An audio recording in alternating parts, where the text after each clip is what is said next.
ખાસવાડી સ્મશાન જવાના માર્ગ પર કાદવકીચડવાળા રસ્તા સ્મશાન વિધિ માટે આવતા લોકોને હાલાકી વેઠવી પડી રહી છે ત્યારે મહારાષ્ટ્રીયન સમાજના આગેવાન વિજય જાદવ દ્વારા તંત્ર પર આકરા પ્રહારો કર્યા હતા। હાલ ખાસવાડી સ્મશાનના નવીનીકરણનું કાર્ય ચાલી રહ્યું છે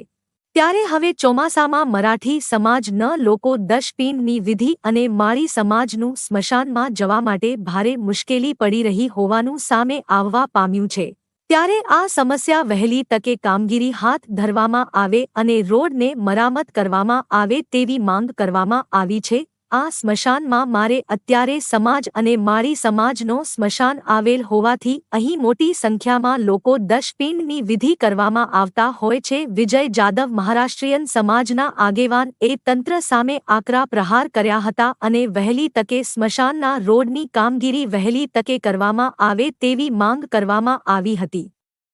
તંત્ર દ્વારા આ રોડ પર માટે નાખવામાં આવે છે પરંતુ નજીવા વરસાદમાં રોડ ભીસ્મર હાલત થઈ જાય છે। વિજય જાદવ મહારાષ્ટ્રીયન સમાજના આગેવાન દ્વારા સ્મશાનની કામગીરીને અંગે અનેક વખત રજૂઆત કરવા છતાં તંત્ર કોઈપણ પ્રકારનું ધ્યાન આપતું નથી ત્યારે વડોદરા શહેરમાં કારેલીબાગ વિસ્તારમાં આવેલ ખાસવાડી સ્મશાનની વહેલી તકે રોડની કામગીરી હાથ ધોરણમાં આવે તેવી માંગ કરવામાં આવી હતી।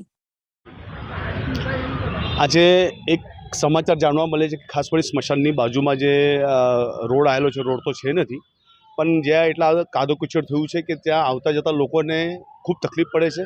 અને મુદ્દાની વાત છે કે ખાસવાડી સ્મશાનનું જ્યારે રિનોવેશન ચાલતું હોય ત્યારે આ વૈકલ્પિક વ્યવસ્થા તંત્રએ કરવી જોઈએ પણ તંત્ર ક્યાં નિષ્ફળ નીવડ્યું છે। સાથે સાથે દુઃખની એક વાત કહીશ કે અત્યારે તમે જો કે ખાસવાડી સ્મશાનની પાછળ મહારાષ્ટ્રીયન સમાજની દશપિંડની વિધિ ત્યાં થતી હોય તેમજ માળી સમાજની પણ વિધિ થતી હોય તો આ એક ખૂબ ગંભીર પ્રશ્ન હોય અને આવા સમયે આવા લોકોએ રોડ રસ્તા બનાવીને પ્રોપરલી કામગીરી કરવી જોઈએ પણ ક્યાંક અમને એવું લાગે છે કે વડોદરા શહેરનું તંત્ર આ ઘોર નિંદ્રામાં છે। આજે તમે જો કે જે પ્રમાણે કાદવકીચડ છે ઘણીવાર